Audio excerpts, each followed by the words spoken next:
Hi guys, welcome back. Today I'm showing you how to download and install OBS in 2026. But first guys, if you want, you can go down on this video in the comment section and click on the first comment that I pinned. This will bring you to my Fiverr, and here you can get a YouTube logo and banner or a modern minimalist YouTube logo and banner for your YouTube channel. But now back to the video. Actually, I'm immediately gonna start off by typing OBS here.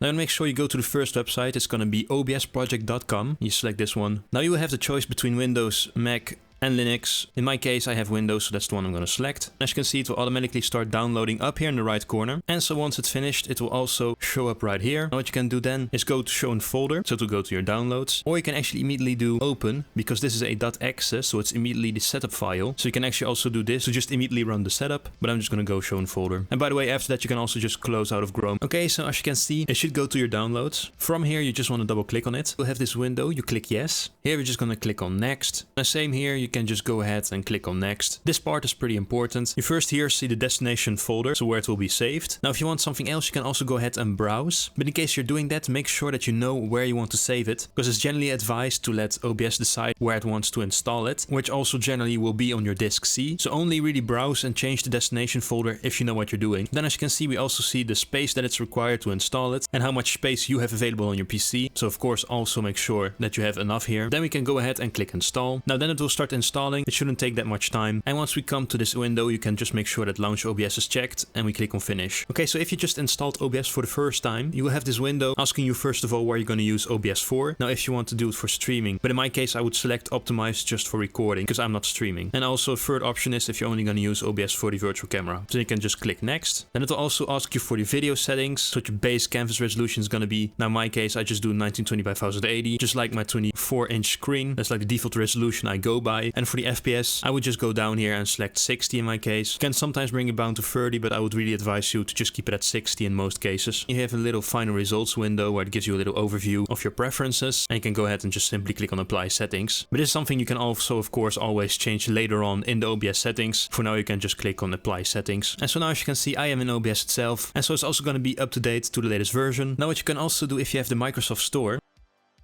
and up here you can type OBS as well. And it of course will be OBS Studios, the one that's right here. It is also going to be free, just like on the official website, and you can install it from here. If that's something you prefer, just know that that is also an option. What you also can do, if I just minimize this for a second, as you can see we already have the desktop icon. If you go to search, of course going to type OBS here. You can also right click and pin to start, so it will be right here. And you can also do pin to taskbar, so it will be down here, as you can see. And select open file location. So it will be down here. You can just right click to show more options, and then you can go ahead and do send to, and then desktop create shortcuts. That's how you make a shortcut on your desktop. Now lastly, if you actually want to know where OBS has been installed, make sure you go to your local disk C, go to program files, make your way down to OBS Studio folder. Have the folder with the data in it, also the plugins. So all of the other options would be in here in this folder, which is of course the one we selected during the installing. So do keep that in mind as well if you are searching for the folder. But anyways guys, that's how to get OBS in 2026. As you can see, it is pretty simple. Now I do hope you guys enjoyed this video, so please leave a like, would be really nice. Subscribe to also be really nice. Hope to see you guys in my next video. Bye.